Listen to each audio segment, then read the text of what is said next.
The history of marijuana in 4 minutes and 20 seconds. 5,000 years ago, the Chinese Emperor Shennong used marijuana. He wrote about its medicinal values. It helped gout, malaria, and rheumatism. Ironically, it was also a cure for absent-mindedness. Over the millennia, use of weed spread to the Indians, dots not feathers, who used it recreationally.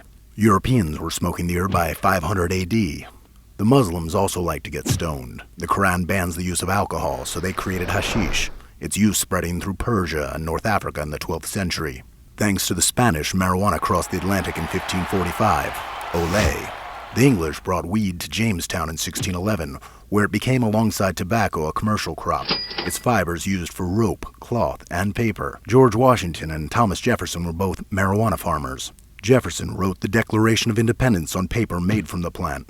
The first American flag was woven from marijuana fibers. God bless America. Between 1850 and 1942, marijuana was listed in the United States Pharmacopoeia. And just as Emperor Shennong had realized almost 5,000 years earlier, it could be used to help with rheumatism, along with relieving nausea and labor pains. During this time, cotton overtook marijuana as the major cash crop in the southern United States. In 1910, the Mexican Revolution brought many immigrants to the United States. They brought with them recreational marijuana use. Anti-immigrant sentiment sparked the first legal attacks against marijuana, and in 1913, California became the first state to make pot illegal. In the Roaring '20s, cannabis really hit its recreational stride. Jazz musicians and showbiz types were the main users, spreading its use through clubs called tea pads sprouting up in cities around the country. These clubs were not initially considered a threat, as patrons caused no problems in the community and the drug wasn't illegal. This soon changed as racism again raised its ugly head. The white establishment believed that marijuana was causing white girls to sleep with black men and breaking down the social order. By the 1930s, the U.S. Federal Bureau of Narcotics claimed marijuana was addictive and that it was a gateway to stronger narcotics. In 1936, the infamous and now cult movie Reefer Madness was released, financed by a church group. Who else? The movie claimed smoking marijuana would lead to manslaughter, suicide, rape, and insanity. By the 1950s, marijuana became part of American high culture, with Beat Generation writers and tokers like William S. Burroughs, Jack Kerouac, and Allen Ginsberg forming the vanguard. The 1960s saw marijuana break on through to the new countercultural mainstream, smoked by hippies, dropouts, war protesters, students, and the Beatles.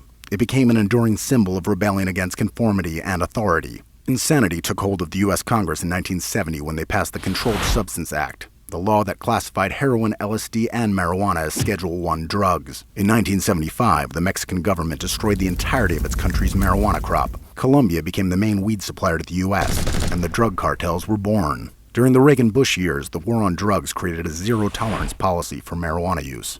Mandatory sentencing for possession explodes the prison population. Millions of young men, mostly black and Hispanic, are incarcerated for nonviolent drug-related crimes. The prison industrial complex rises. Today, the United States has 25% of the world's prison population and incarcerates more of its citizens than any country in the world. In 1993, Bill Clinton becomes president of the United States. He admits to having used marijuana. During the 90s, marijuana use comes back into fashion. In 1996, California becomes the first state to legalize medical marijuana. Alaska, Oregon, and Washington follow suit in 98. Maine does the same in 99, as do Nevada, Colorado, and Hawaii in 2000. In 2001, George W. Bush is given the presidency of the United States. He also admits to using marijuana. During W's presidency, Montana, New Mexico, Michigan, Vermont, and Rhode Island legalized medical marijuana. Marijuana goes mainstream. World-class athletes, business people, politicians, and entertainers all come out of the marijuana closet.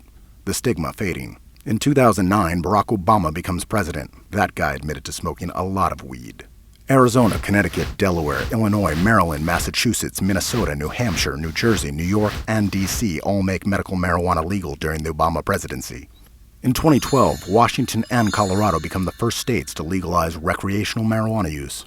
In 2014, Florida goes to the polls on November 4th. What happens next is up to us.